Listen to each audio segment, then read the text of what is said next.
Hey everybody, and welcome to another video in a series I am calling Lore Out of Context. In this series, I take a bit of Dream SMP lore, not in the typical fashion that is a Dream SMP lore stream on Twitch or YouTube, picking it apart, analyzing it, and then putting it back into the overall context of the Dream SMP lore. In the last video, I talked about Dream's video titled The Revival Book on his YouTube channel Dream XD, what it means and how it fits into the lore. If you haven't seen it, go check it out now, but in this video we are talking about the Wilbur Van saga. If you enjoy this series, then please be sure to leave a like and subscribe for more videos just like this. I am trying to reach 1,700 subscribers by the month of May because I am Mayday 17 after all, so it would really mean a lot. Now let's get into the video. First off, we are talking about the Wilbur Van. Now this was streamed on Wilbur's Twitch. However, it is also uploaded onto AO3, which is typically known as a fanfiction website.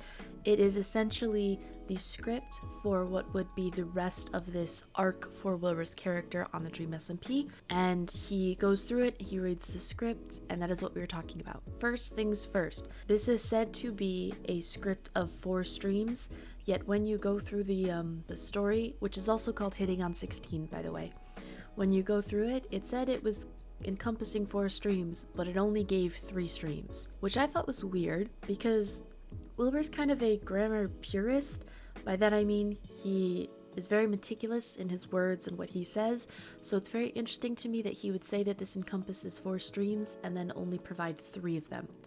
Granted, this could just be he squished things down from 2 streams into 1, or he, just completely forgot about it and edited out the 4th stream.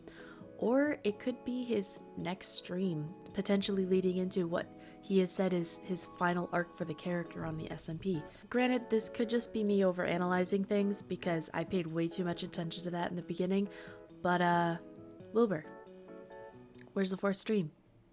Where's it at? Secondly, I want to take a look at his poem about Las Nevadas. I'm not exactly the best when it comes to analyzing poems of that nature, but I'm going to do my best guess at it. The thing that I want to talk about is the very last line when he says, I am turgid Las Nevadas. Turgid can also mean inflated or swollen, and that really stuck out to me because it's kind of the idea that Las Nevadas is bigger than what it is supposed to be, right? The rest of the poem talks about things like, I am the painting of the lily. I am the fake version of something that is real and pure and true. And I feel like that's how he views Las Nevadas. He thinks of Las Nevadas as this country that isn't a real country. It's a farce.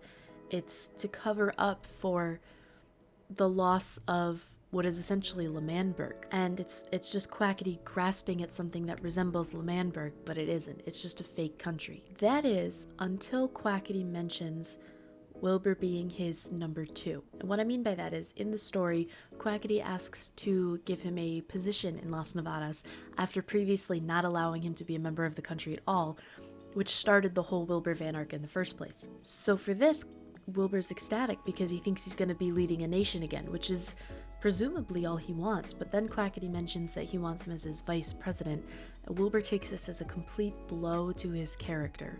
And this leads me into my next point of Wilbur's idea of himself, because of course within the Dream SMP everybody is technically a main character and everyone thinks of themselves as the main character of their own story. But for Wilbur it's a little bit different. He's not only just the main character, he is the main character of the Dream SMP in his own eyes, the character's eyes. So him being vice president is something he sees as being lesser than him, which is very telling because when he originally became president of L'Manberg, he made Tommy his vice president, which seemingly means he sees Tommy as something that's lesser than him. And that also means that he never has seen Tommy as his equal, now or beforehand. The only person that seems to have come close to that sort of equality is Dream. And I think that's only because he has the power of revival, which makes me think that Wilbur's true craving is power in itself, and the only way he can see someone as his equal is if they have power that he necessarily doesn't have or couldn't hope to achieve. And maybe that's why he sees Dream as his idol, because he doesn't possess the power of revival, but he can get as close as he possibly can, and by potentially getting on Dream's side, he might have access to it. Who knows? This also could be why he begged Quackity for a position after Quackity said, listen, if you're not going to be my vice president, you're not going to be anything. Wilbur was like, well, just make me a leader of a branch of your government. You know, like separate the government a bit and let me lead a part of it, because he craves this sort of power. He needs to be on top. And in Wilbur's eyes, I'm assuming having the leadership of part of the government also gives him a pathway to take over the government itself, which Quackity very notably points out. You couldn't even maintain leadership of an election you rigged. And Wilbur does not exactly respond in kind to that. So this is very telling for his character. A lot of people have been speculating some sort of redemption arc for him. As a matter of fact, that is a big proponent of Rambu's character in the story. He sees some hope in Wilbur, but it seems like most of that is gone by the end of this story. Granted, that could change in the next and final arc for him, but we don't know for sure. Speaking of Rambu, everybody's favorite thing to talk about right now is Rambu said, Rambu smiled, Rambu jumped. And Rambu jumped has a lot of connotations because the implication is that he died. He is no longer there after the explosions. We don't know what happens to him, and because we didn't see it on a Twitch stream, we could never see a death message necessarily. And Wilbur very notably didn't put that in the script. You wouldn't see a Rambu was blown up or something like that, which makes me think that this wasn't actually a death, but we'll get into that. There's been a couple theories. The first is that this is actually one of his canon deaths. Now the thing is, at the beginning of the story, Wilbur talks about because of the fact that Rambu's final death had already happened, we have to take this as only canon for Wilbur's character and not potentially for the rest of the characters within the story, unless they do so confirm it. So this could potentially be one of Rambu's mysterious other 2 canon deaths that we don't know about, or it could not be and just completely be outside of the current Dream SMP timeline itself. We don't know. We have to wait for the content creator to confirm that. And to be honest, I don't actually know if we're ever going to get that answer or not, but only time will tell. My theory is that he didn't actually die in this, but it's left on a cliffhanger intentionally to make you feel like that. What I mean is, when somebody jumps, they could also throw an ender pearl. And as we've seen from Rambu, especially in some other SMPs, this character, or I should say the creator, has gotten very good at jumping and throwing an ender pearl at the same time. We also know that this character, especially within the Dream SMP, has a stasis chamber in the syndicate room, and he may have access to a daylight sensor or a nighttime sensor. Those are essentially triggered when the daylight or the nighttime hits.